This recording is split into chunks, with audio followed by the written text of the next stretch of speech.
Alrighty, Captain Paul here for the locker room, and we're just gonna do something a little different today. I wanted to, sit kind of bang through a lot of season previews. Some files got corrupted on my computer, so I was like, you know what?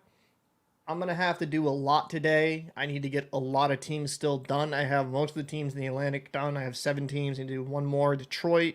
I have 4 more in the Metro, and then in the Western Conference. Outside of one team, I did it in Seattle. I got quite a bit of teams to do. So what I think I'm going to be going through, definitely not all of them because it's going to take way too much time, but I'll probably be on here for at least an hour or maybe a little bit more. Who knows how, depending on how things shake out. But I kind of want to get these season previews up. And for you that are going to be watching this in prior, I'm also going to be breaking them up on the channel in post. I'll be editing and just kind of like splicing where I feel is appropriate to add. So without any further ado, let me get right into the season preview of the Detroit Red Wings. The Detroit Red Wings, they're one of these teams that I feel is on the precipice of being a playoff team, having the talent, the ability to be really good. So let's get right into it. Stevie Yzerman, everyone believes in the Stevie Y plan. He's got $5.15 million in cap space available. Now, the Red Wings are kind of in a situation. They got the Boston Bruins draft pick when they traded the Bruins Tyler Bertuzzi.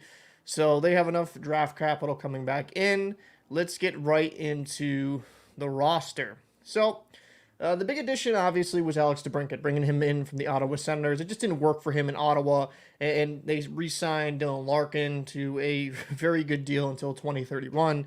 And when you look at this young line, right, you have Larkin, DeBrincat, and if they go with Raymond, that's a quality top line. I think Larkin and DeBrincat should be a very good tandem. I think DeBrincat can be back at that 40-goal pace with Larkin. I think Larkin is a quality number one center. Is he the greatest center in the NHL? No, but he's very good. And I think he's starting to get that due recognition he deserves around the league. Now, Lucas Raymond, you're kind of hoping he's young. He's only 21. You're hoping he takes another step in his development. But 45 points, 74 games played last year is not bad.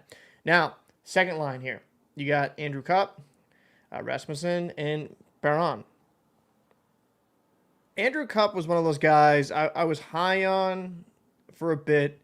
I think there is a little bit more there, but I think for what he is in his career, he's exactly what he is. He's going to be 40, 50 points.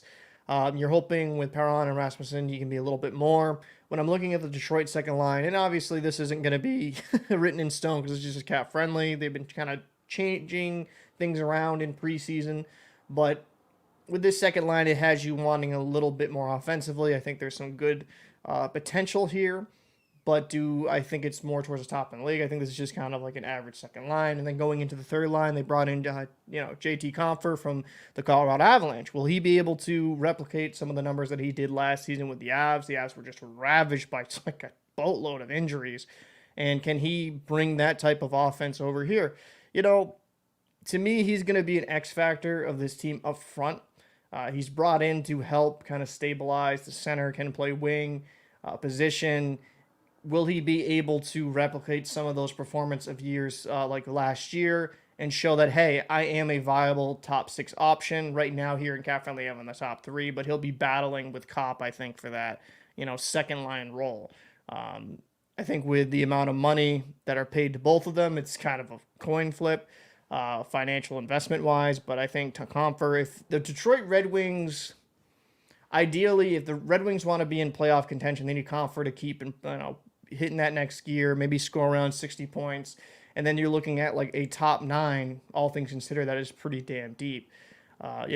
Fabry, he's been a quality player for years now in his NHL. Fisher, 27 points, 80 games played. Is that ideal on a third line role? Not really, but I think and this is where some of the lines don't make sense to me on Cap Friendly, and that's why I don't really go with gospel. But, Daniel Sprong had 46 points in 66 games played, so they're going to flip.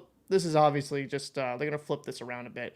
But up front, Veleno, Costin, quality depth guys, which you want. Those are players you're fine with.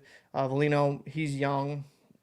And, 20 points, 81 games played, 22 years old last season, 23 this year.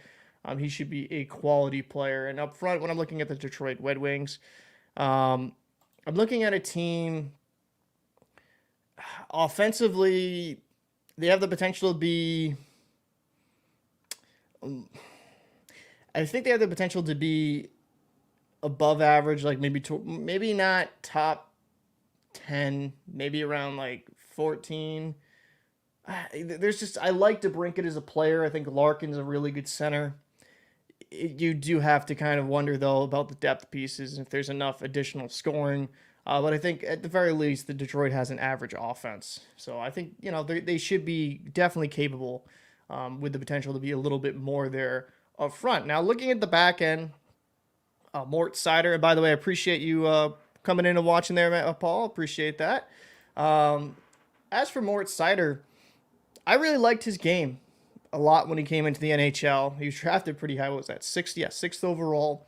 He's a good defenseman. Some people complained a bit last season he was a little rough, but I think, and that's what I've kind of always cautioned with defensemen at the NHL level. They'll have that really good year, and then they'll come back down to earth. I know some people weren't happy with my Jake Sanderson. They said, hey, the youth shouldn't be a deterrent. And when I say that is with young defensemen, it's a difficult position to play. It's one, outside of goaltender, it's the most difficult spot to play at the NHL level because there's so many assignments and there's so much responsibility, and young guys can be up and down. I mean, if you look at the reports, even of like a guy like Dahlin from Buffalo, when he was extremely young, it was kind of the same thing, up and down. I think with Seider, he definitely has the ability to be that lockdown number one guy. I really believe in his talent. I think he could be like a Lindstrom. I'm not saying as good as Lindstrom because Lindstrom's a Hall of Famer, but Seider can easily be that number one guy. And if he, fulfills all his potential, yeah, you could be looking at that quality of a player, of a potential Hall of Famer. With Jake Wallman, he's quality enough. And like when I'm looking at the defense with Detroit, because I also like the addition of Jeff Petrie. I like him a lot. I think, he's a little bit older, but if Detroit's trying to make that playoff run, he's a good guy to have in your top four. I think he's an upgrade over Justin Hall because before that trade, Justin Hall was looked to be slotted into that top four. Now you bunt like Gostisbehere and Hall into a bottom pairing. Gostisbehere is very good offensively. 41.75 games played. He looked really solid when he tried to help the Carolina Hurricanes go as far as they did. And, Ben Sherratt's a quality. It can be quality. He can be a bit up and down, to be fair. But I think Detroit's defense, the key for them is Seider's got to take that next step. Jeff Petrie's got to still show that he can stay at the age of 35. I think he's turning 36 during the season. He can still be a quality top four defender. Is this the best defense in the league? Absolutely not. But I think kind of like the forward group, it's average with the chance to be a little bit more. If Seider has an absolutely fantastic season, he kind of fulfills what a lot of people think he can be. I could see this being an extremely good decor. I just like the depth they have overall. Now, excuse me. Oh, and there's Olimata here. They have him as scratch, and this is why I kind of hate Cat Friendly in this regard. Olimata, he's a left end, so he'll be kind of battling there for some spots. He's a quality defenseman in his own right. Even their seventh defenseman, quote unquote, is very, solid. And then the goaltending, though, I don't know how to feel about the goaltending with Ville Husso and James Reimer. Reimer played with the San Jose Sharks last season, and that team was really, really, really bad.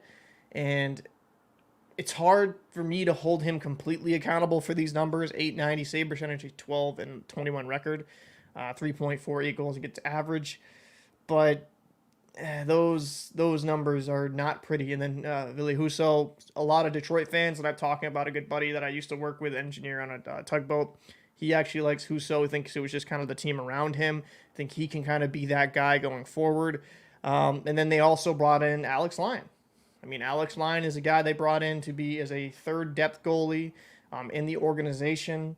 He played really well towards the back end for the Florida Panthers to help get them into a playoff role. So could he maybe battle for that backup spot? There is a possibility. It's just James Reimer, for all things considered, I'm just not super high on.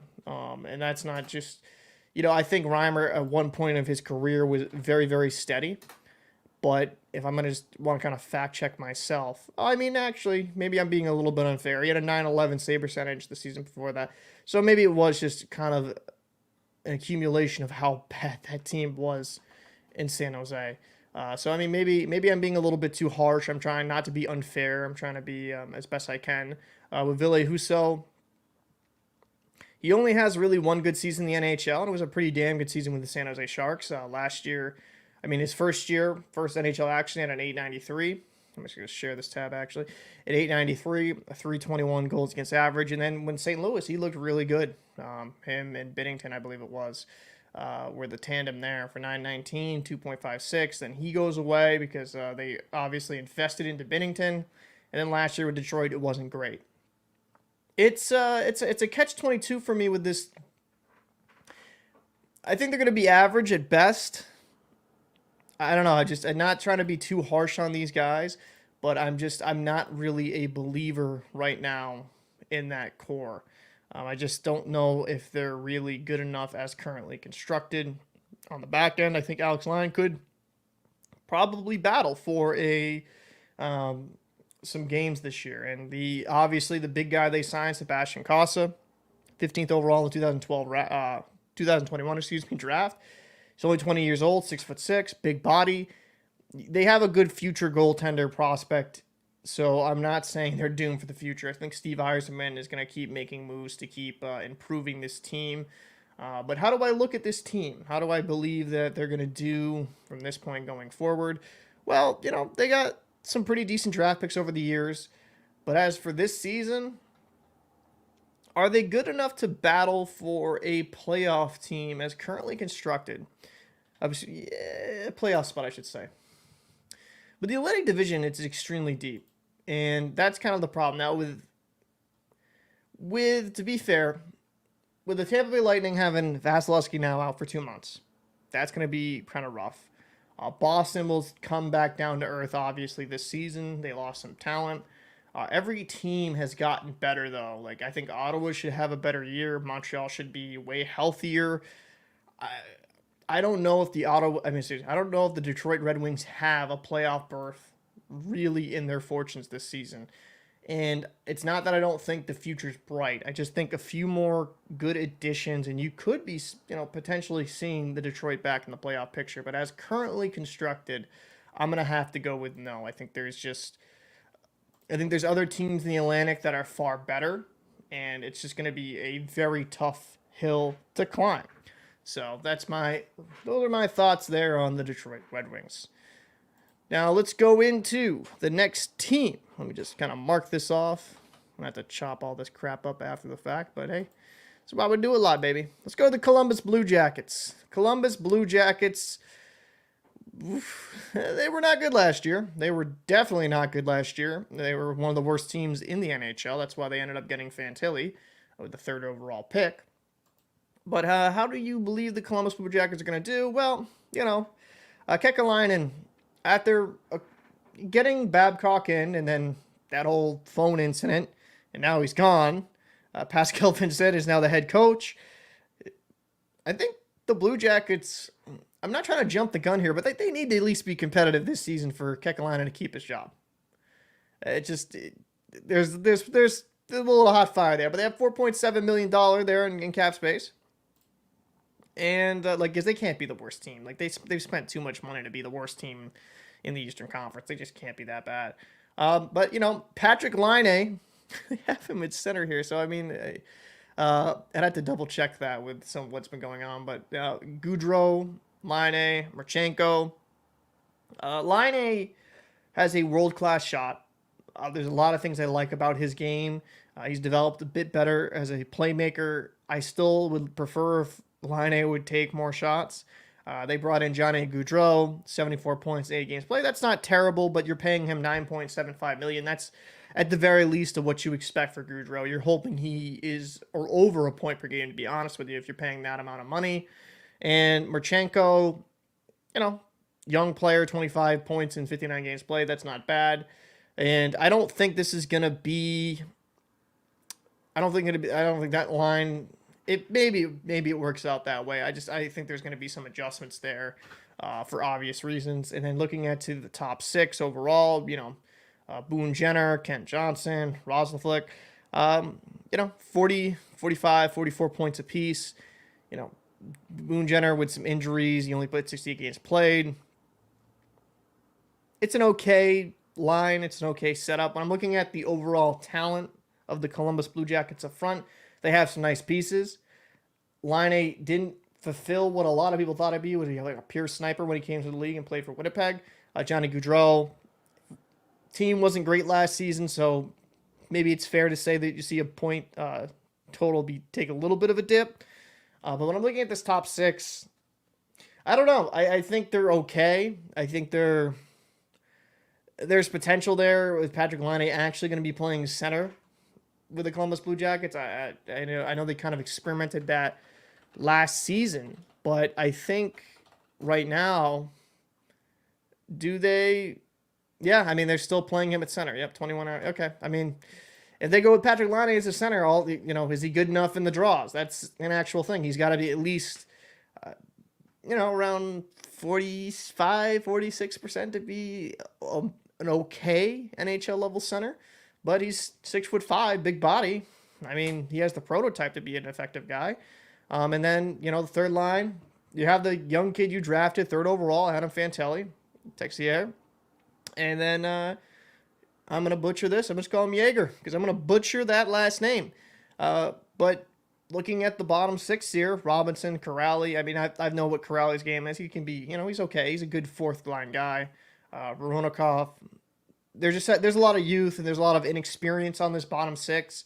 I think Adam Fantilli has the opportunity to maybe battle for a top 6 lineup if depending on how things shake out. Will Patrick Laine be good enough in a center role? I mean, Fantilli might get pushed up to the top 6 due to that. But when I'm looking at the Columbus Blue Jackets, it's I don't want to be too harsh, but I think this is like a very below average forward group. I think it has the potential to be a little bit more. I think Gaudreau and Laine and Boone Jenner, if he's healthy a full season, it should be a few pieces to be good. And then Fantilli, I don't like to expect a lot from a rookie or a young guy. I just don't see enough talent up front here for Columbus to really be competitive and to be scoring a lot of goals if they're going to get into offensive shootouts. Now, let's go right into the defense. Werenski, Severson they brought in. Werenski's missed pretty much most of the season, 13 games played. He's a great defenseman when healthy. Severson, they brought him in from the Devils. Provorov from the Flyers. They have with Adam Boqvist, Andrew Peeke, and Gudbranson. I think Provorov can be quality enough. He was looked at as that number 1 future defenseman, but I think in a second pairing role is not bad. Severson played pretty good for New Jersey. And Werenski, if he's healthy, can be quality. When I'm looking at the defense for Columbus, it's not as bad. It's not as bad as it could be. Now, the plus-minus numbers are really ugly on Peeke and Gudbranson, and that will be something to watch. But I think at best this is an average D-core. I think Boqvist is okay. He's steady enough. But Provorov and Severson, they brought them in so they weren't a complete laughingstock on the back end. But yeah, I think this is an average D-core at best. And then you get into the goaltending. This is Elvis,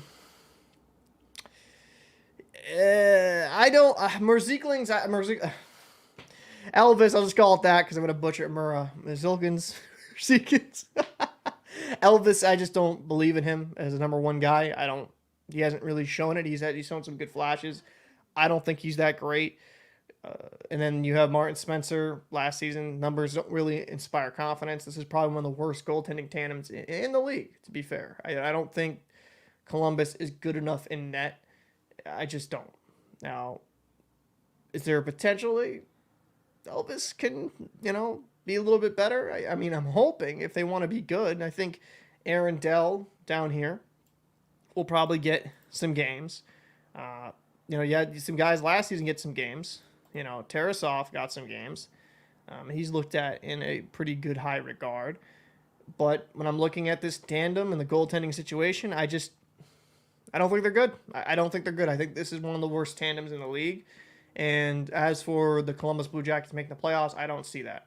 I don't think the Columbus Blue Jackets are good enough right now. I think there is just too much work needed to be done. I think there's potential. I like Fantilli as a prospect. I like Line, if he can be a capable center. We don't know, but I think he's a quality player. Goudreau is good for what he gives you. You got some nice pieces on the back end with Renski, Severson, and Provorov, but I don't think those players are enough to overcome just the lack of talent up front on the back end on the bottom pairing, and then just the goaltending itself. It's just not good enough. So that's going to be kind of my closing thoughts about the Columbus Blue Jackets. I think they're going to be one of the worst teams in the NHL again this season, but with some of the draft picks and some of the young prospects they have, I mean, hey, it's looking a little bit more positive in the future. So that's going to be my analysis of the Columbus Blue Jackets. And we'll go right into the New Jersey Devils. How would they do? They did really well, right? New Jersey Devils went to the playoffs, beat the Rangers in Game 7. And the Devils have some good pieces here. I really like the Devils, the young players. And by the way, appreciate you, John. Appreciate you popping in. When I'm looking at the New Jersey Devils, I like what I see quite a bit from the roster. They have 1.9 available in cap space. Lindy Ruff, I remember him in my childhood. He was the coach of the Buffalo Sabres. I liked Lindy Ruff quite a bit. He just kind of has that like aura about him. But let's get right into the forward group. You got Jesper Bratt, Jack Hughes, and Tyler Toffoli. I mean, that's quality. That's really good quality. And Jack Hughes is a fantastic hockey player. Watching him skate and his creativity, it's a lot of fun. And Jesper Bratt has a really nice shot. And when you're watching a lot of these teams more closely, and I actually ended up, I'm trying to get an NHL streaming package so I don't have to use some of the service I've been using to find some of these out of market games. But I think up front, top six, up front, first line, pretty good. And then the second line, you got Nico Hischier, Timo Meier, and I don't know if Anderson Holtz will be in a second line cap friendly. I don't know. We'll see. But I mean, when I'm looking at this top six line, it's pretty solid. I mean, Nico had 80 points in 81 games play. Timo Meier, he cooled down when he came over from San Jose. I'm thinking another season with the New Jersey Devils, getting more comfortable, getting more chemistry. I think there's a bit more there. The knock I'd have on him is he was mostly invisible during that playoff run. He didn't really stand out. But in the regular season, this is going to be one of the more dominant top sixes up front in the NHL, especially in the Eastern Conference. The New Jersey can bury the puck, and I think Timo Meier will have a far better season this year in New Jersey than he did when he came over after that trade. I do believe in his talent. I think he's young. He's 26. He's going to be going into his prime. They signed him until 2031. Timo Meier should at least be scoring 70-plus points. I think with Nico, there's a potential to be over a point per game. Now, going into the bottom six, Palat, Haula, Mercer. I like Mercer game quite a bit. The Devils, the great part about him, because I think Mercer, if I'm looking at this roster currently right now, and I just want to look at Stratches too, because Bastian, I like him actually in a fourth line role. But I think they're going to flip these a bit. So I think Mercer would be over Holtz, in my personal opinion, as of right now, because he's shown the NHL production. But looking at the talent overall, I like this. Haula, I was a fan of him when he was in Boston. They traded him for Zacha. Zacha worked out for the Bruins, but Eric Haula, he did pretty solid himself, 41 points in 80 games played. He's a very good third-line center. That's the great part. He can play wing, left wing.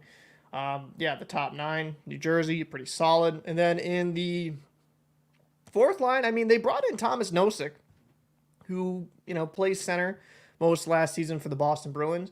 I think Nosek, he's not going to give you anything really offensively. He's just not. He's okay at very best. He'd want you wanting more a bit, but he can win face-off, defensively responsible. McLeod, he's a very good player. 4 goals, 22 assists for 26 points. For his time on ice, that's pretty good. Curtis Lazar, I've seen him quite a bit with Buffalo and then with the Bruins, with seasons prior, obviously. And very good quality. Then Bastian, Yeah, I mean, he'll be battling for that spot because I like his game a lot, actually. So when I'm looking at the New Jersey, they're gonna be towards the top end of the league, I think, in scoring. I like a lot of the players up front. I think Hughes is good. Bratt. I think Tivoli is still a very good hockey player. Meyer, Heeshire. They have enough scoring from their top six and secondary scoring in the bottom six to really put up quite a bit of goals.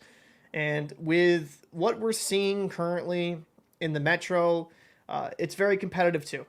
And I think they had 112 points last season, finished second, just 1 point behind the Carolina Hurricanes. I don't think there's going to be a massive drop off. I think they are finally figuring it out in New Jersey, and that's something you got to be excited for as a fan. Now, going into the back end, this is the guy I'm excited about, Luke Hughes. Brother, obviously, a little younger brother, Jack Hughes, but Luke Hughes, 6'2". Watching the footage of him, man, and watching the clips and watching some of the older games, like with the prospects or in the minors, really good. I think a really good defenseman. I liked what you saw from him in small sample sizes in the regular season and then even in the postseason. Him with Dougie Hamilton should be pretty good. Dougie Hamilton had 74 points. A very quiet 74 points. It's weird. Dougie Hamilton's one of those guys, you either hate him or love him, I've noticed with certain when you're talking hockey. But that's a very good top pairing. I think Luke Hughes, I don't want to ask too much from a young guy, so he might be kind of going up and down the lineup in the decor, but I think Luke Hughes has a ton of talent. And then Kevin Ball, John Marino, I think quality defenseman as well, and Siegenthaler and Colin Miller. This is one of the more well-rounded decors in the East. I like it quite a bit. There's not a massive drop-off from their second pairing to third pairing, and I think that's a good thing. I think Siegenthaler, though, would probably... I'm trying to remember this correctly. I thought he was more on the second, but we'll kind of figure that out. Yeah, he was, because it was 20 minutes on ice. And I know Severson is gone. He's no longer with the team. He was traded to Columbus. But I think Luke Hughes... I think it's an addition... because I think Severinson's a good defenseman. I think it's kind of an addition by subtraction because now you're allowing more room for Hughes to kind of come into the situation and kind of fulfill his potential. They think very highly on him. He's drafted 4th overall. I'm really excited to see how this kid plays. As for the decor, yeah, above average. I think they should be very solid in their own end.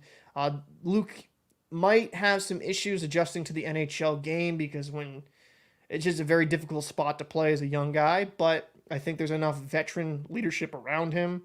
He'll be completely fine. Now, going into the goaltending situation, you got Vanacek and Akira Schmid. Akira Schmid, I think he played fantastic in the postseason for the Devils. He played good in the regular season, 18 games played, 2.13 goals against average, and 9.22 save percentage. Schmid is... If the Devils want to be a viable Stanley Cup contender, Schmid's going to have to take another step. He's going to have to keep producing as much as he did. Some games he didn't look great in the playoffs, especially when the competition rose. But, I mean, there was games I remembered against the Rangers where made some pretty big saves. Vanacek, he was the starter last year, 52 games played, 2.45 goals against average, 9.11 save percentage. He's a quality goaltender. I'm just not sure if he's a guy you can win a cup with, though. Now, there's been guys in the past that I could probably have that same argument with. The guy from... It's slipping my name. The guy from Chicago who won in his first year.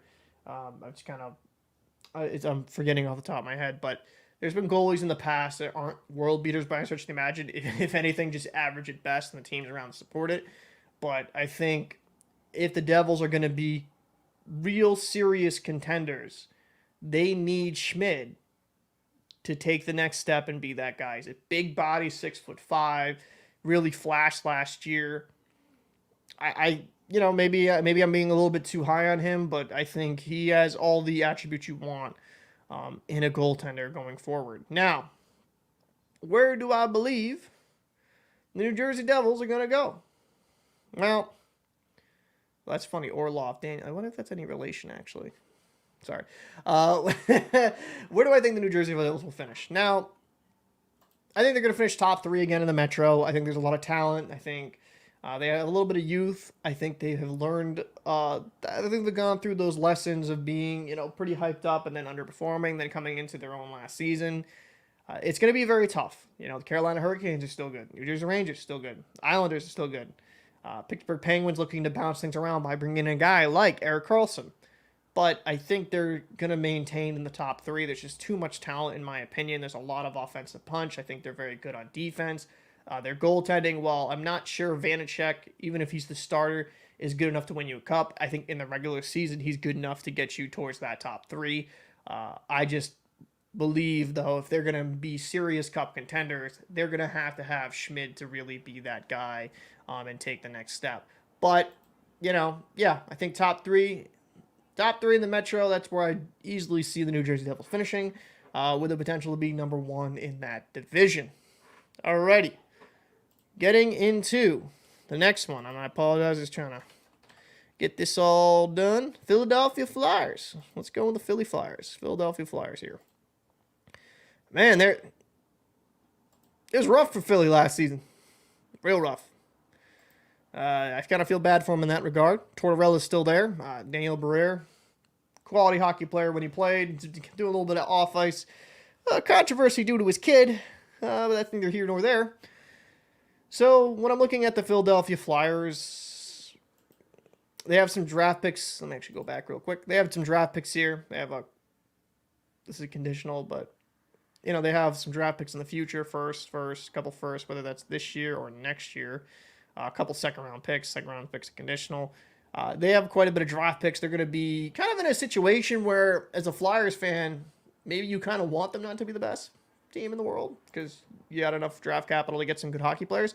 But let's look into the Philadelphia Flyers. Koniecki, Coutier, Owen Tippett. Sean, he missed the whole season last year, so you're hoping he bounced back. Travis, 61 points in 60 games played. And Tippett, 49 points in 77 games played. That's solid enough production. Farabee, Frost, Atkinson. Atkinson, that's a guy they really need to produce. Missed all last year.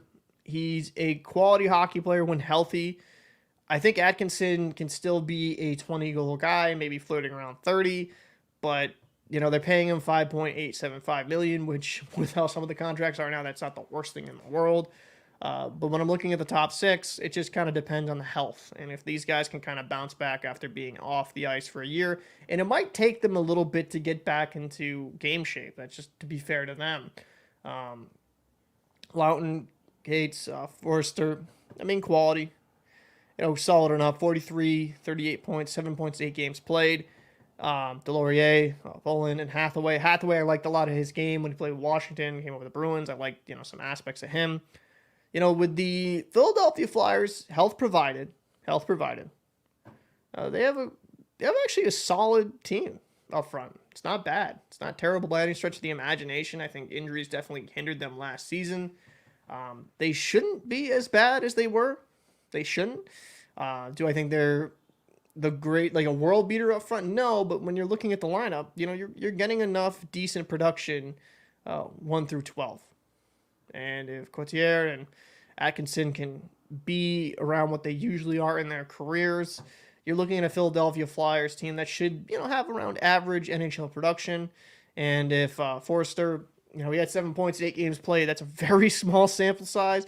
But if he can kind of keep up a very solid pace and maybe score around 40 points, with maybe potential for 50 or more, they're looking pretty damn good if I'm being fair to them. So going into the defense, though, Mark Stahl on this thing is a top pairing. That's not good. Okay.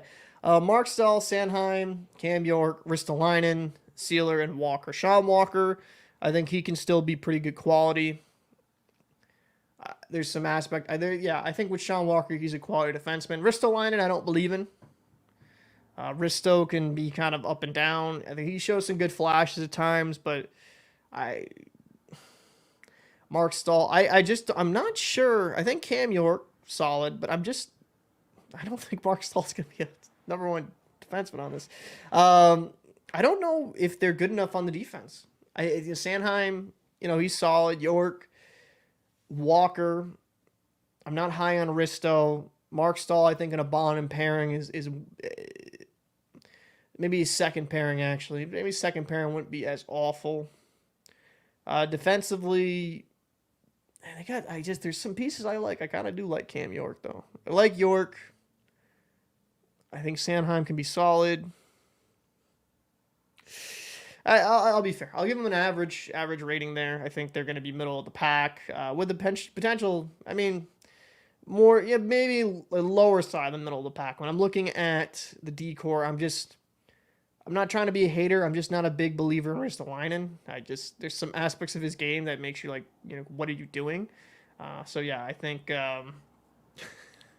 I don't like being a jerk like that. But yeah, I don't know. Average at best D-core with most likely being stretches of being pretty below average. But let's go into the goaltending situation. You got Carter Hart and Cal Peterson. Carter Hart, 55 games played last year. 2.94 goals against average, 907 save percentage, a 22-23 record. They brought in Cal Peterson in that trade.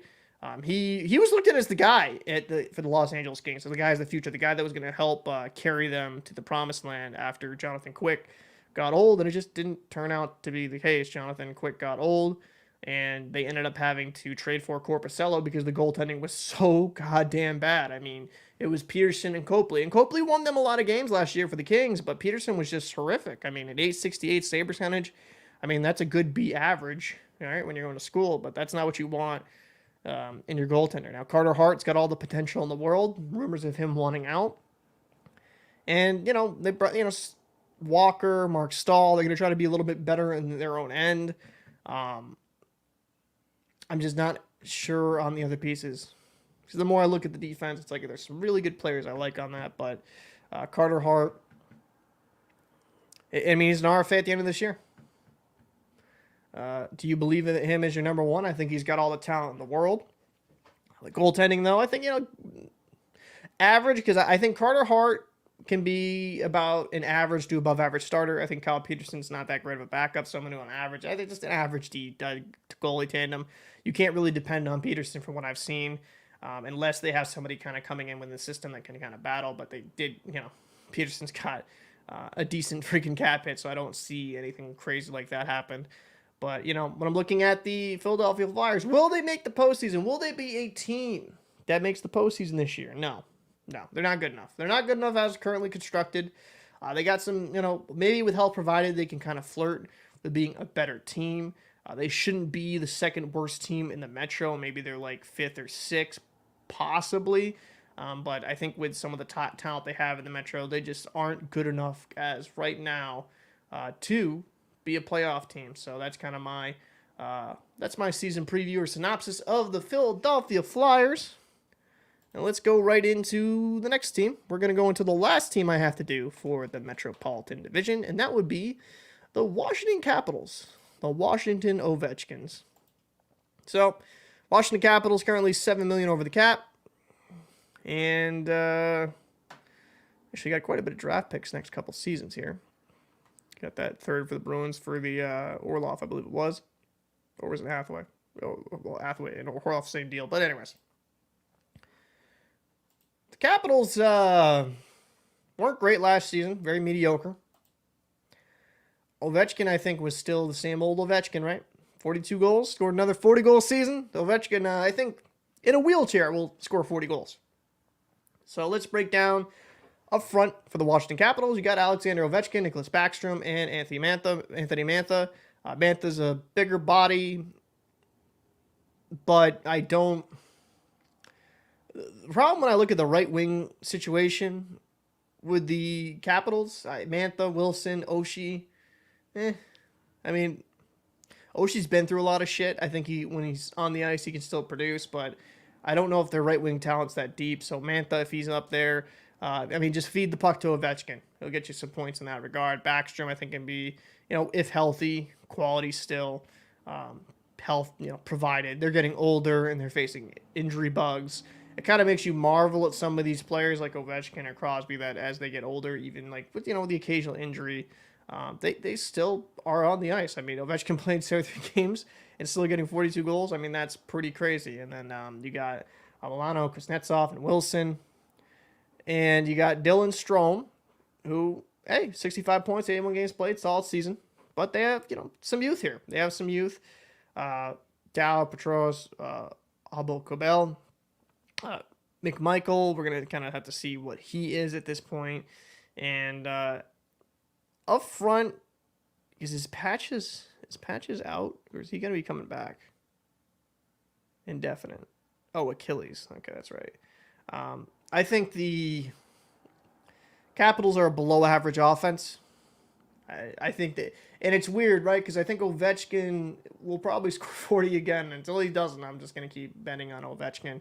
I think they have, a good line, or maybe a line and a half. I don't think there's, due to injury availability, I'm not sure they're good enough up front.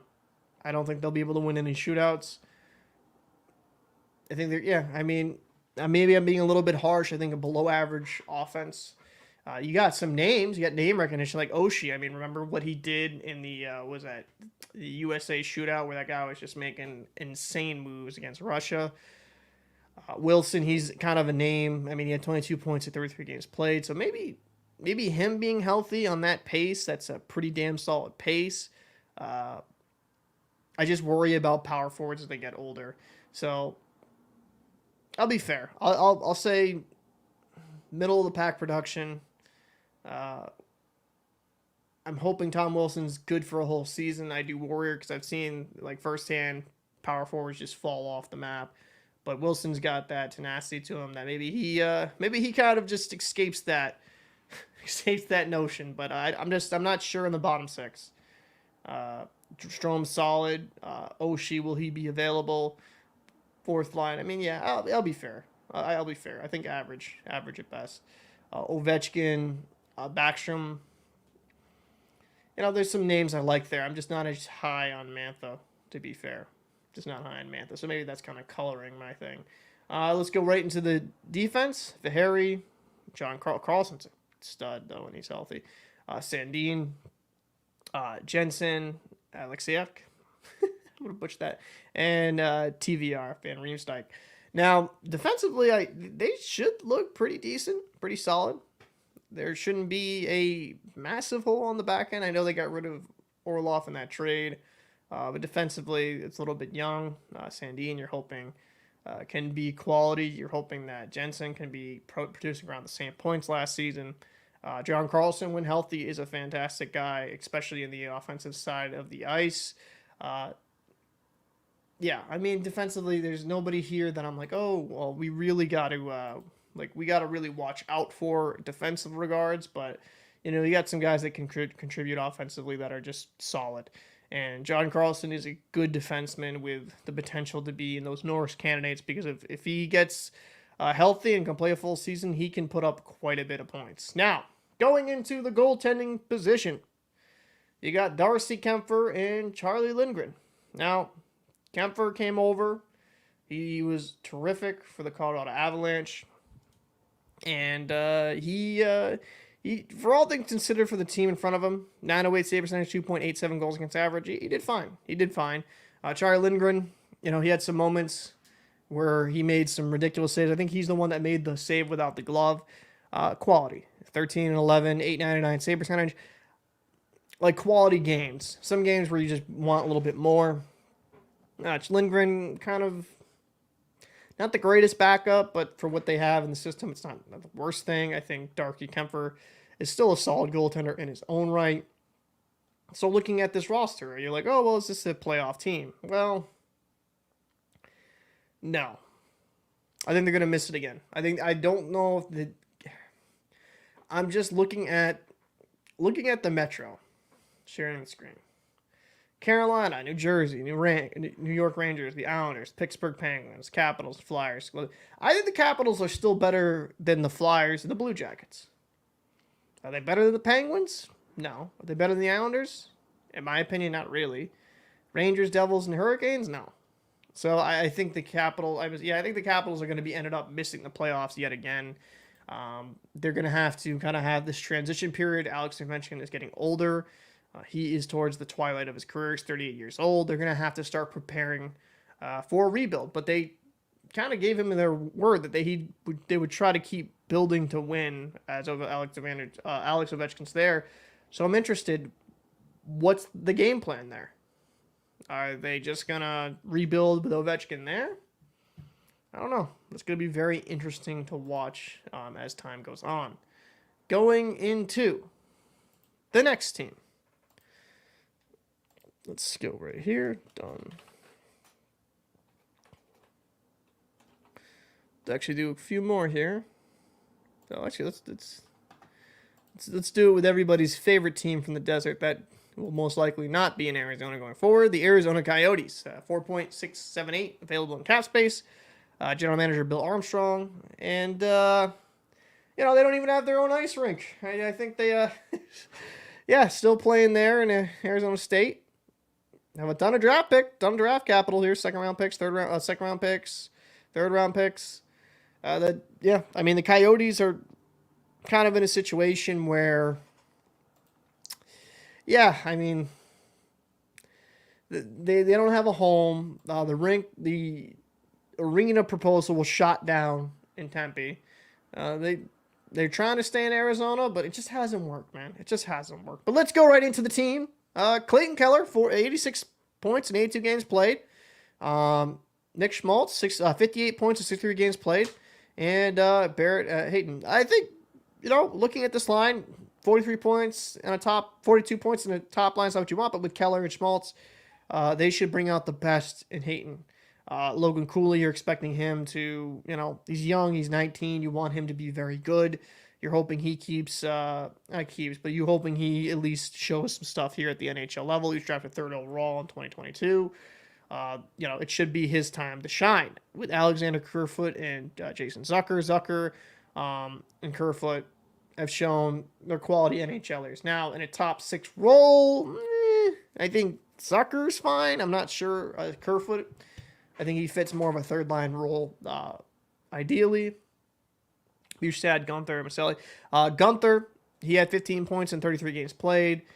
He should be challenging for a wing spot here up front. And then in the bottom, on the fourth line, you have Bain, Krause, and Boyd. Now, the fourth line is interesting because 34 points for Boyd, 26 from Bain, 45 and 77 games played for Krause. There'll probably be some up and down the lineups. When I'm looking at the Arizona Coyotes, they have a couple players that stand out up front and a couple of promising young players. But I don't expect a lot from young players. I don't. I think it's kind of unfair to them. I'm hoping they come onto the scene and kill it. And some people kind of say I'm more of a pessimist in that regard, but I'm very leery of being like, well, I'm expecting this rookie who tore it up here to score like 60 points in his first season. That's just not realistic. It takes a little bit of time to adjust to the NHL level. They got some solid secondary scoring, but overall the talent,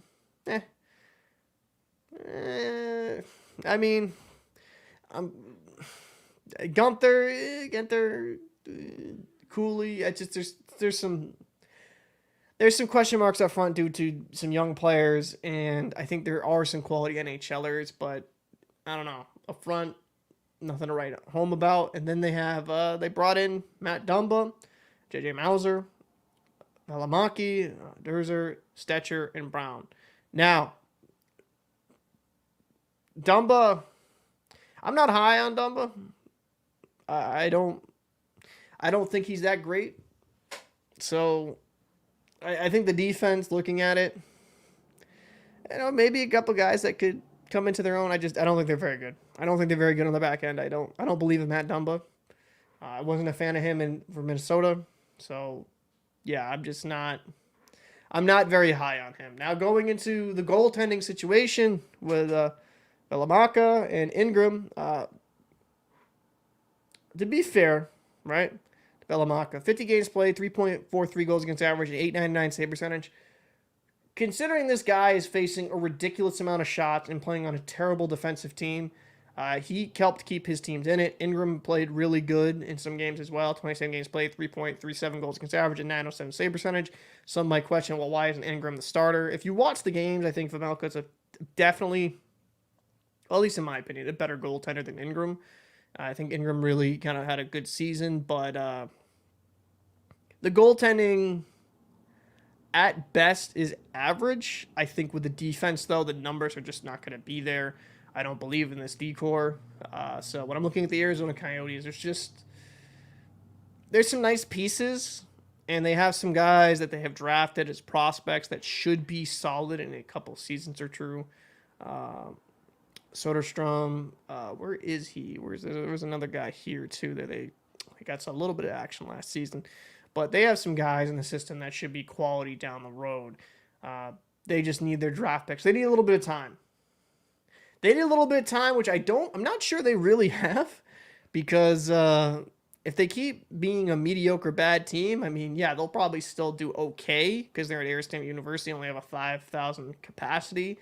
But to actually, start landing fans, it's not great. And then, then the guy they got from Ratty, he's a young guy. He'll probably trying to be battling for some type of spot here. No, he was drafted. No, I'm thinking of the other one, I believe. But yeah, I think the Yotes, looking at the West and looking how things shake out, they're probably going to be finishing around the same spot, probably 7th or 8th. I'm imagining the Blackhawks will be a little bit better because of Bedard, but we'll kind of go there when I finally get to that team. But will the Coyotes make the playoffs? I think this is going to be the easiest take for me to say thus far. I don't think a Coyote playoff berth is in the cards right now. Getting into the next team here, let's just talk about them. The Chicago Blackhawks. They're a team that kind of dealt with some controversy over the last couple of years for some, justified reasons. Currently $12 million available in cap space. That's kind of ridiculous. Cal Davidson's general manager. And they have a lot of draft picks in the next few seasons. So they're going to be re-energizing the farm. So they had traded for Taylor Hall from the Boston Bruins. Bruins needed to open up some space, and Connor Bedard needed a good wing. I think that's a very smart deal.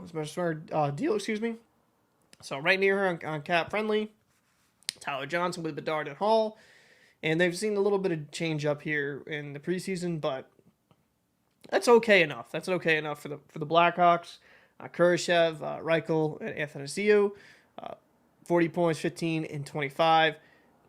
Really have Radish, Gutman, and Ryan Donato. Donato's, he's okay, fourth line guy. I don't think he's much more than that.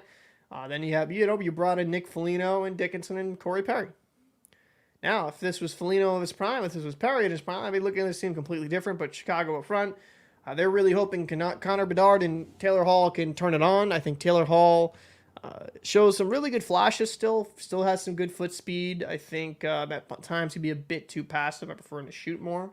I watched that a lot last season, and I think, Connor Bedard, having a veteran of a guy who was drafted first overall, kind of going through that, it'd be good for him to kind of help. He has someone that can really understand the pressure that's going through with that. Now, Connor Bedard's a world-class player, one of the best prospects we have seen probably since McDavid, right? But the Blackhawks up front are not great. They're just not. They're not very good. They're not very good up front. They have a line and probably it.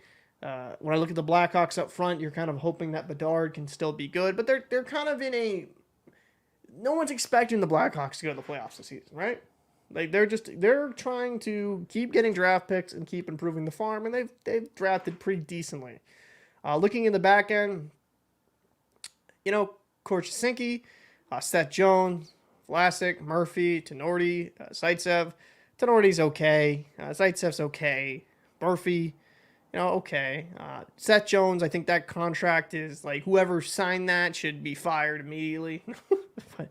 Should be not allowed the NHL level anymore. Just a terrible contract. The decor is not good.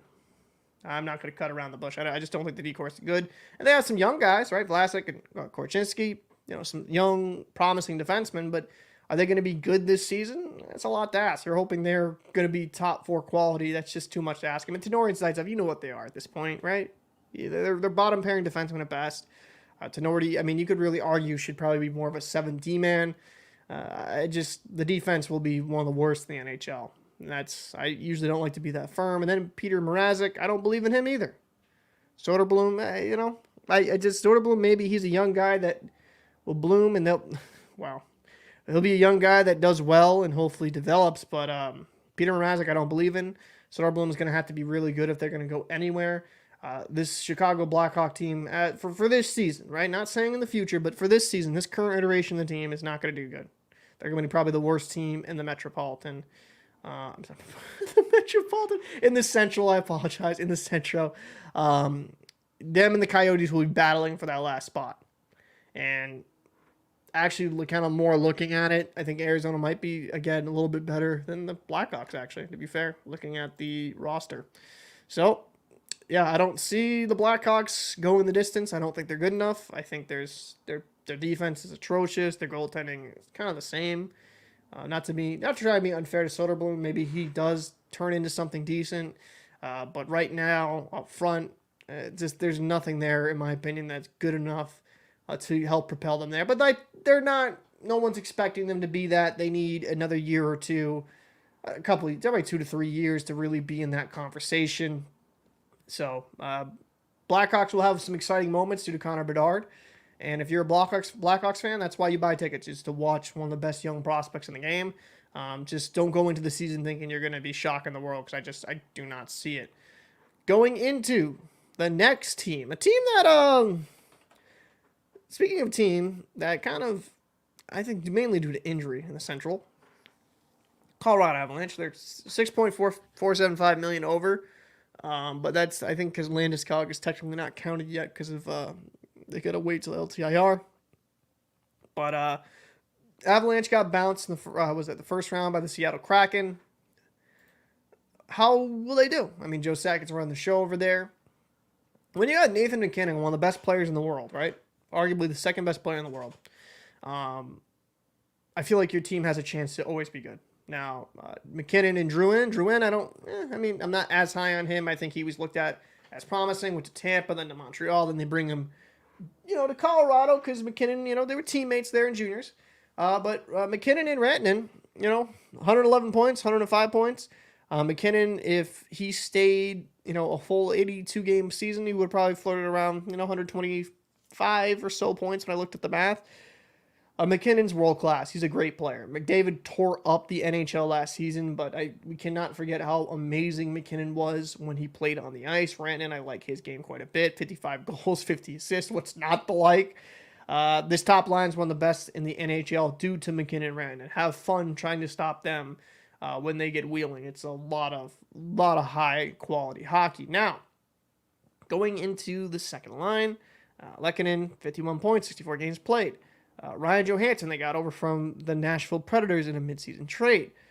Or no, it wasn't midseason, sorry. But they got him over in a trade. Nichushkin, he's quality when he's healthy. 47 points in 53 games played. If they're healthy, and Colorado was not healthy last season, they got ravaged with a ton of injuries. It was pretty much the Colorado Eagles playing at the NHL level there for, it was like a month or so. And if they are healthy, they're going to be... that top six is going to be pretty damn lethal. Now, Johansson, some people aren't high on. They don't like his attitude, his off-ice antics, apparently. That's some of the reports I kind of read from some people in Nashville. But that's a quality top six. I think Johansson should be good enough in the middle with those two skilled wingers to produce towards the top end of the league for his second line scoring. Now, the third line, Miles Wood, I liked that. I liked the addition of signing Thomas Tatar. Thomas Tatar had 20 goals, 28 assists for 48 points. I was a little bit surprised when New Jersey, they couldn't figure something out with him, signing him for $1.5 million, a 20-goal scorer. And some people say he disappears in the postseason, but I mean, still, like a third-line role, getting nearly 50 points, that's really good. And Miles Wood, I think there's a bit more with him as well. Ross Colton, excuse me. 32 points, 81 games played. That's fine enough in a third-line role. And then in the fourth line, Cogliano, Olofsson, and O'Connor. That's solid enough to me to fill out a fourth-line role. Cogliano, older guy, 36 years old. He's just in there to have some fun, make a little bit of extra money on the back end. So when I'm looking at the four groups, it's going to be one of the best goal scoring. It's going to be one of the best scoring offenses in the NHL because when you have McKinnon, you have Rand and Chuskin. There's just so much offensive firepower. Then they've added more depth scoring. The Avalanche are going to be a very dangerous team offensively this season. And getting into the back end, getting into the defense, Devin Taves, Cale Makar. Do we really need to talk about Cale Makar? He's like one of the best defensemen in the NHL. 66 points in 60 games played. If you played a full season, then you're flirting with some pretty ridiculous numbers. Girard, Byram, I think, is a very, very good defenseman. 42 games played, 24 points. They got some talent in this top four. I really like it. Taves really good, 50 points, 8 games played. I think he's good in both ends. Cale Makar is he's just electric. Byram, I think, very good too. And they eat up a lot of minutes. They do eat up a lot of minutes. And then in the back end for the bottom pairing, I should say, Jack Johnson and Josh Manson. That's good enough. That's going to be solid enough to get you enough minutes, play defensively responsible to be effective enough. You're not expecting your bottom pairing to be locked down. They just need them to be solid enough to not be a complete travesty. So we're looking at the D-core with Cale Makar. I think they're going to be one of the better D-cores in all of the NHL as well. Now, goaltending. Georgiev brought over from the New York Rangers acquired him. And Georgiev, 918 save percentage, 40-16 record, 2.53 goals against average. Now, with a fully healthy Avalanche team, I think Georgiev can hit around a 920 plus save percentage. Some people say in the postseason he wasn't good enough. I would just say that when he played against Grubauer of the Seattle Kraken, Grubauer just turned back the clock and probably was just excited to play his old team, want to show him what's up. But Georgiev will be he'll be the guy. He'll be getting probably 60 plus games again. I don't think there's any question on there. And is Francouz actually? Well, he's still okay. I know Landeskog, but currently right now in Cap Friendly, Newen. Not really proven, but with Pavel Francouz. And I just kind of want to make sure and double check this live. Pavel, I thought he was, maybe I'm incorrect. I thought he was on the mend. But I might be wrong. I don't know if this is, it might be wrong on this, and I apologize. But I thought he was, okay, his place is still recovering. Okay. Just want to check the time of this report. Where is he? All right. Well, I guess it didn't want to show me, but I think the Francouz apparently might be out. Still recovering from the abductor procedure he underwent following this. So he might not be healthy to go to the season. Okay, because I thought he had that procedure done a little bit earlier, but hey, that is what it is. But I thought with Francouz. So just so I can actually share this, so I can surface it on IR.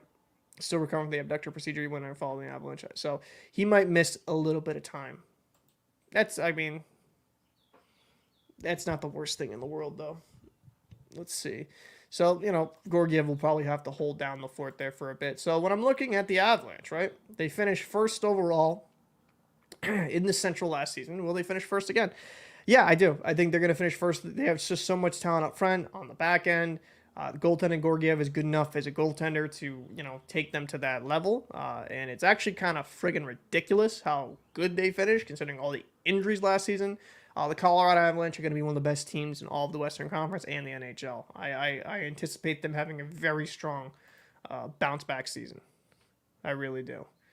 So, what's going on, Jacob? Appreciate you popping in. By the way, you too, John, I've kind of mentioned, is this a contemplation?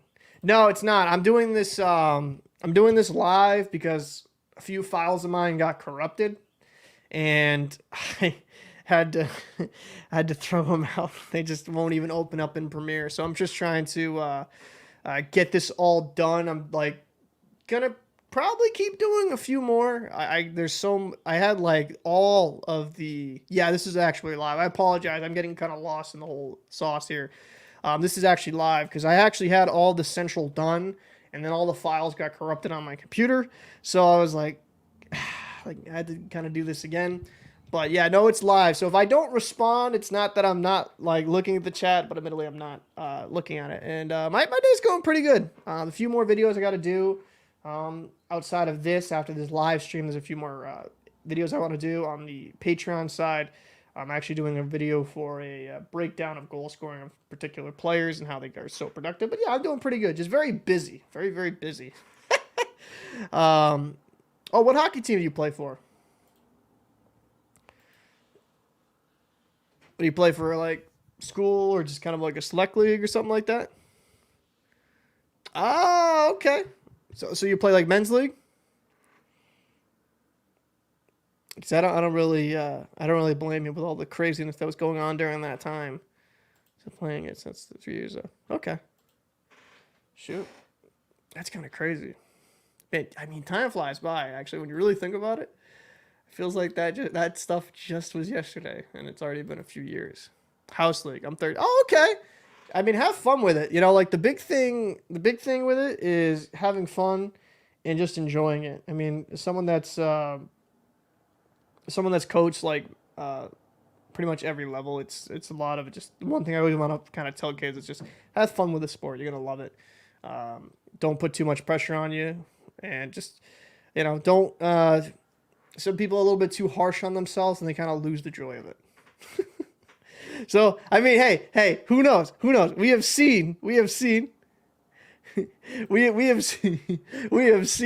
some young athletes come in there and play against men and kill it. So, I believe in you. So, so the Colorado Avalanche, let's see, Dallas Stars. We're going to Dallas Stars next. So if I don't respond for a bit, I'm not trying to ignore you. I'll keep responding throughout, though. I don't want to be rude. So Dallas Stars going to them, $317,000 over the cap. So let's go into them. The Dallas Stars, decent playoff run, pretty solid team last year. Finished second in the Central. I liked quite a bit of what was going on. So for Dallas Stars, I think they're going to be much more the same in that regard. So, you got Jason Robertson, 109 points, 82 games played. Fantastic, 46 goals. He was good. Very good in the regular season. I thought at times, you want a little bit more from him in the postseason, but to be fair to the kid, he was really good. 24 years old, having that amount of production. Very, very, very solid player. Rope Hintz, I like his game quite a bit. 75 games played, 75 points in 73 games played. And Joel Pavelski. Pavelski doesn't age. I'll just say that. Pavelski, the San Jose Sharks, where I remembered him, the guy's still a quality hockey player. I think Pavelski gets better with age. It's kind of insane. Like, Pavelski is one of these players that just is consistently good. 77 points in 82 games played for a guy that's 39. It's just ridiculous.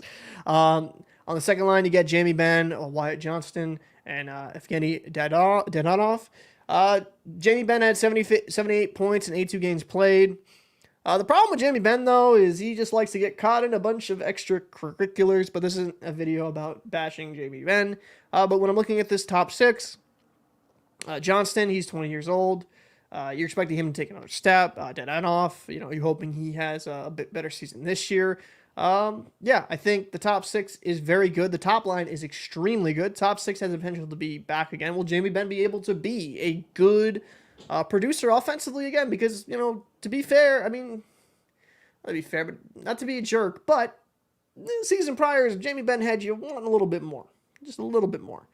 And will Dadonov be on that second line instead of Tyler Seguin? I'm not too sure on that. But hey, third line, Mason Marchment, Matt Duchene, and Tyler Seguin. Tyler Seguin's one of these guys that I was very high on, and call it, how do I put this? Call it, just maybe because I'm a Bruins fan, he just really, we traded him. He did well in Dallas for a few years, but he just hasn't been able to really replicate those type of production years. He's only 31. Maybe he can kind of come into his own, have a resurgence years like Jamie Benn had last year. But, when I'm looking at this in a top 9, third line scoring type role, I think even if you switch the wings with Donatoff and Sagan, I think it's still good quality. And then the bottom, fourth line, Fasca, Craig Smith. Craig Smith has he's one of those guys that I think you can get a bit more from offensively. I think that's actually a very smart signing. I think Craig Smith, while can be a little bit underwhelming, yeah, Ben is making like 10 million. I know, like 9.5 million. Fasca and Smith, and they should be solid enough in the fourth line role. But so when I'm looking at this offense, they're going to be towards the top end in the Central and the Western Conference. Jason Robertson's a stud. Rope Hintz is a stud. I love Pavelski. Until this man's in a wheelchair, I'm going to believe he's going to just keep producing. Jamie Benn had a very good year. Can he do that again? Johnston, young player, another year of experience. Maybe he hits another, maybe he scores 50. Maybe he scores around 50-plus points. And Dadonov is proven he can score quite a bit. And Sagan, 50 points, 76 games played. For a guy at 9.85 million, that's not what you want. You want him to be flirting with at least around a point per game pace, but maybe he has the potential in him to, unlock that in him. So they're going to be towards the top on league scoring and defense. I'll say this, Brad Marchand as a captain of the Bruins Jacob is that'll be interesting. I'll just say it that way. I like Marchand, but I don't know if captain. But anyways, defense for the goaltending. Defense for the Dallas Stars. You got Ryan Sutter, Miro Heiskanen. Heiskanen, he's a stud. Watching him skate and how he comes in and out of edges and the balance, he is so much fun to watch. He'll be in the Norris conversation again. 73 points in 79 games played. Ryan Sutter at 38 was still very productive in his own end. Could shut down the other team. Issa Lindell and Lundqvist. Niels Lundqvist, it's kind of, for me, it's a bit like of a make or break year for him.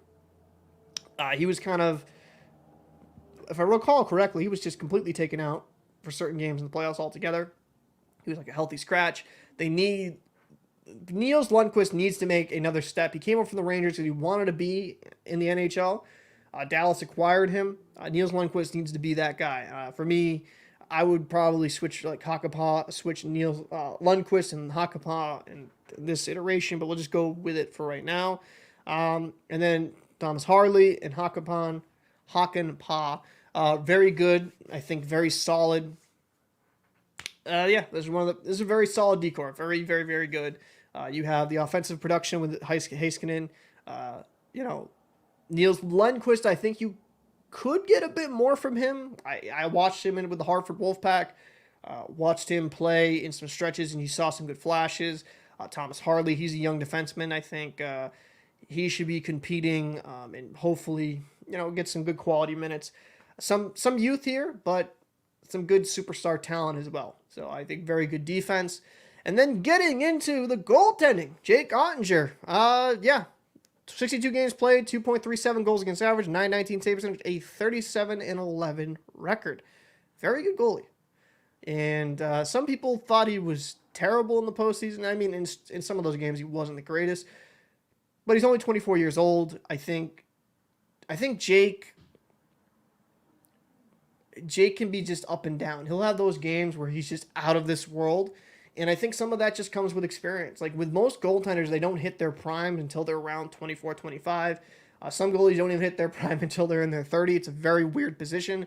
But Jake Ottinger has, he's very good, very athletic. He's a big guy at 6'4", very explosive laterally. It makes some really good saves. I like Jake Ottinger. I think he's one of the better number ones in the NHL. He didn't make I don't know, actually, did he make my top 5? No, he did not make my top 5, but I think he's in that top 10. I think he's just out of that top 5 from goaltenders, but he's a great guy. You want to build around, that should be a face of the franchise guy in net. Scott Wedgwood in the backup role. Solid. 915, 2.72 goals against average, 21 games played. Yeah, good backup. You have a guy there in Ottinger that's going to be there. right?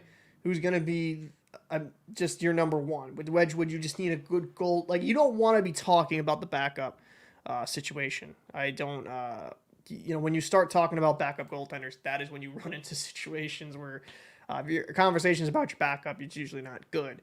So Wedgwood, just steady and just good quality. And then, this is actually another guy up front I want to quickly mention because I think he'll be battling here for some role too, some minutes here. Delandria, he was good in the postseason, 28 points in 82 games played. Sam Steele, they're going to have some guys here just trying to battle. Same thing with Hanley. They'll be trying to battle for some minutes whenever they can.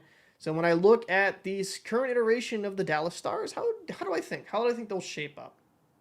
Very good offensively, very solid on the back end.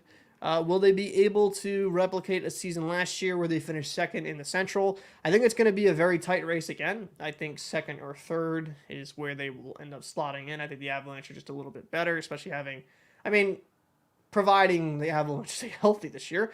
Dallas is a very good team, though. Very good team. I like the forward core. I like the defense. And I think they have a very solid number one. So for me, yes, I think the Dallas Stars will be in the top three of the Central. So that is the Dallas Stars breakdown.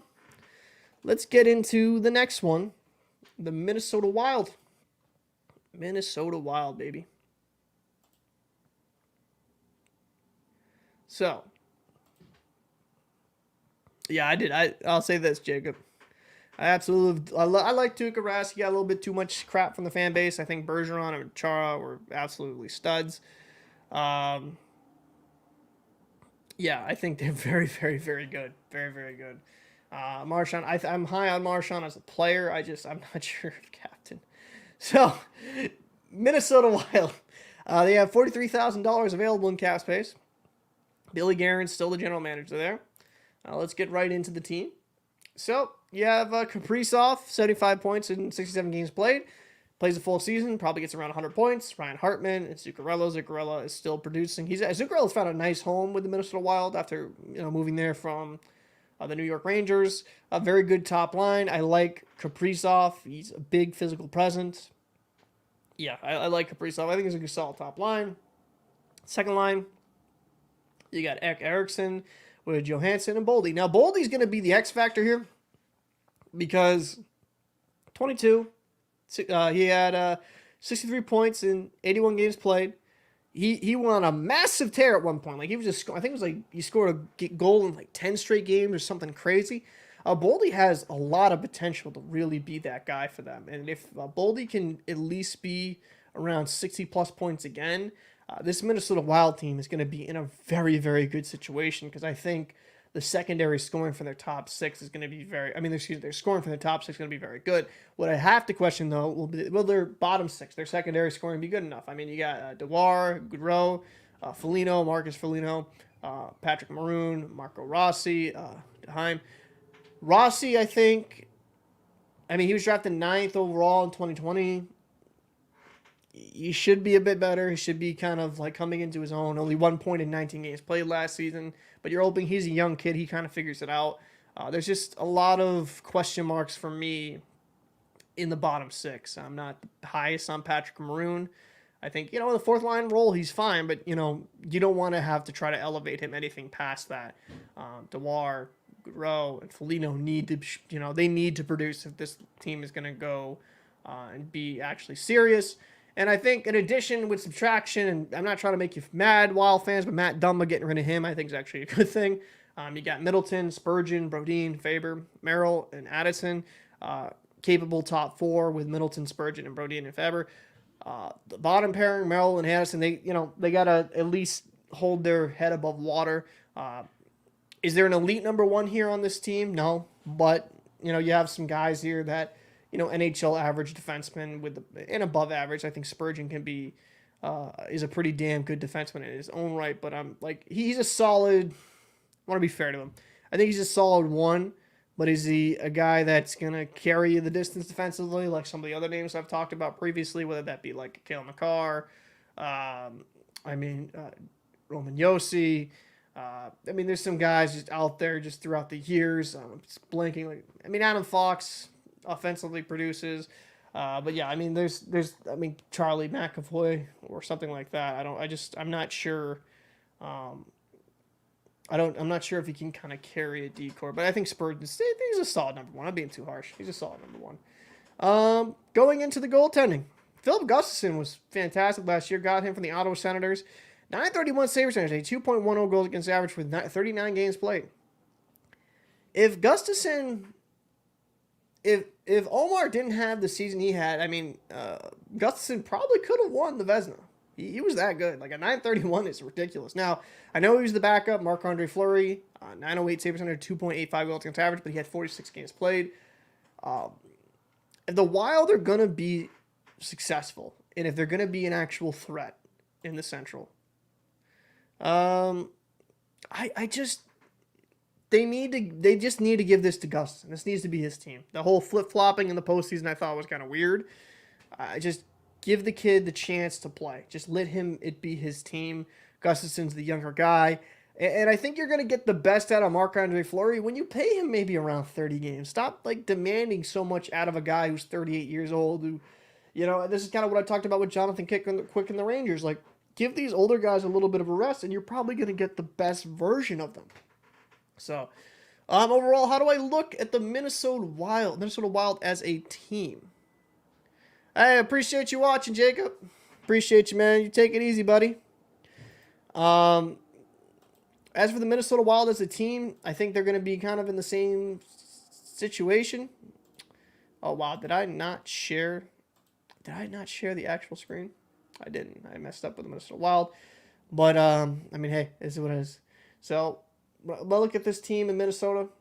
They're probably going to finish in the same realm. They're going to finish in the same realm. I think they're going to be like third in the Central. Could flirt with second. I do think they could flirt with second. I think Dallas and Minnesota, if either of them flip-flop, I wouldn't be wildly surprised by that. But I think they got themselves a good, solid hockey team here. Alrighty. Going in. If my thing doesn't want to be weird right now. Going into the next team in the Central, to wrap this up, the Nashville Predators. Very good hockey team here. Let's see. Nashville. I mean, very good fan base, I should say. Nashville, 7.9 million available in cap space. Barry Trotz, general manager. I like Barry Trotz quite a bit, actually. So, let's go into the Nashville Preds. You got Philip Forsberg, Ryan O'Reilly, brought in him, signed him in. Smart signing, I think a very good two-way center. And Luke Evangelista. When I'm looking at the Predators, offensively, you got some players here. They're solid. But nobody to write home about. I mean, Ryan O'Reilly is the same guy from St. Louis. I mean, we'll see. Philip Forsberg, I mean, he's solid. 42 points in 50 games played. So if health provided, he should be around 70-plus points. Nyquist,